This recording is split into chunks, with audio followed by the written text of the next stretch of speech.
બેઠીએ છીએ સસ્તા અનાજની દુકાન ઉપર રેડ પાડી હરેશભાઈ બધાએ પકડ્યું. આજ દિવસ સુધી એ સસ્તા અનાજની ચોરી કરનારા ઉપર એફઆઈઆર નથી થઈ. આ વિસાવદરમાં જે ઘટના બની અને એ ઘટનામાં હું ઉપવાસ ઉપર બેઠો ને એનો વિડીયો ઉતર્યો ને વિડીયો વાયરલ થયો, એમાં 4 છોકરાએ કોમેન્ટ કરી તો જુનાગઢના એસઓજી વાળા ક્રાઇમ બ્રાન્ચ વાળા અનેક નિર્દોષ લોકોને ઉઠાઈ આવ્યા. મારે આજે કેવું છે કે અમને બધી જ ખબર પડે છે, બધાની સિંઘમગીરી હોહરી નો કાઢી નાખે ને તો હું મારી માના પેટનો નહીં. અમને બધી ખબર પડે છે. આજ મૂંગા બેઠા છે, તમ તારે તમારી અધિકારીગીરી હોશિયારી બધું જ કાઢી લ્યો અમારા ઉપર, પણ જેથી ગુજરાતની જનતા મારા માથા ઉપર હાથ મૂકે ને તેથી તમને જીવવા જેવા નહીં રહેવા દેવા.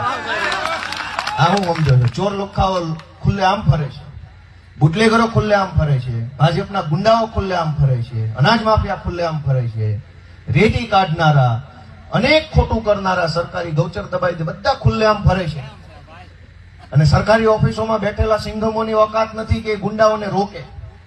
કાંઈ વાંધો નહીં, બોટાદના પોલીસ વાળા હોય કે વિસાવદરના સિંઘમો હોય કે ગમે નાના સિંઘમ હોય, આજ અમે નહીં બોલીએ, સહન કરી લેશું, શાંતિથી જીવશું. તમારી મારે સહન કરી લેશું, ગાળે સહન કરી લેશું, પણ જેથી સરકાર બદલાય ને તેથી તમે ગોતે હાથ નહીં આવો ને એ વાત મારી જવાબદારી છે દોસ્તો, એ મારી જવાબદારી છે.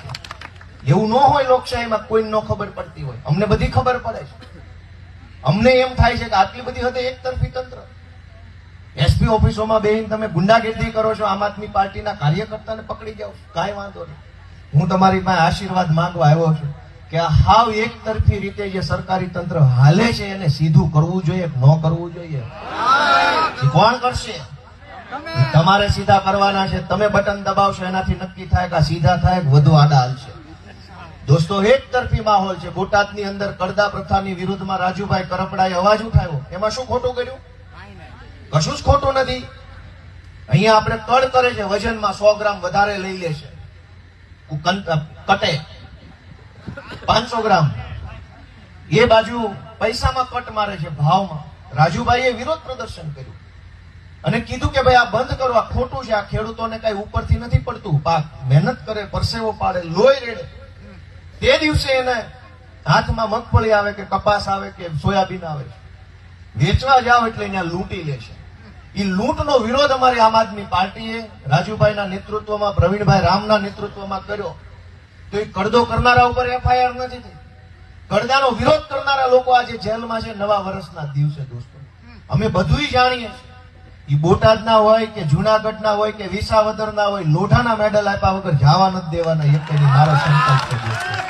અમને બધું આવડે છે, પણ તમે અમારા હાથ મજબૂત કરો ને એવું હું તમને હાથ જોડીને વિનંતી કરું છું કે અમારા હાથ મજબૂત કરો, થોડાક આશીર્વાદ આપો. તમે આ લોકો હાવ પેટી ગયા છે. સામાન્ય માણસની પીડા નથી દેખાતી. નહીં જેવી વસ્તુમાં આ લોકો હાવ. એટલે હમણાં એક ભાઈ આવ્યા હતા આપણા વિસ્તારના, કંઈક ગોઠણનું ઓપરેશન કરાવવાનું હતું બાનું, અને નામમાં ફેર હતો.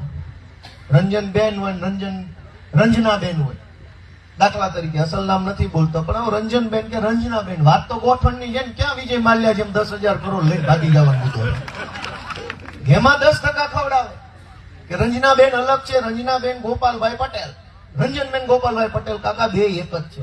બે બાયું કોને હોય? એકનો મેળ પડતો નથી, બે કાર હોય તો બે થઈ ગયા હોય જ નહીં.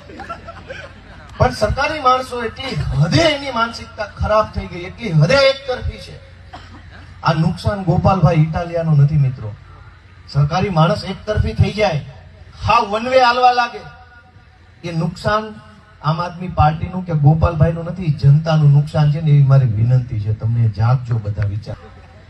સરકાર નથી દોસ્તો, સર્કસ ચાલે છે. સર્કસ સંગીત ખુરશીની રમત છે. 4 ખુરશી મૂકી છે, 20 જણા ગોળ ગોળ ફર્યા કરે છે. દિલ્હી વાળો ડક ડક ડક કરે છે, ડક ડક ડક ડક બંધ થાય એટલે બેસી જવાનું, જેનો વારો હોય બેસી ગયા. વળી duck duck duck duck duck ચાલુ થાય એટલે ગોળ ગોળ ફર્યા કરે, વળી પાછું ડક ડક ડક બંધ થાય એટલે ખુરશી બેસી જાય. હાલે છે ને હાલતો આવું.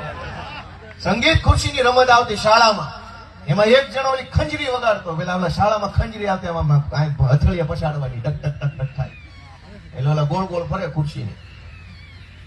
સરકાર નથી દોસ્તો, અને જ્યાં સરકાર નહીં હોય ત્યાં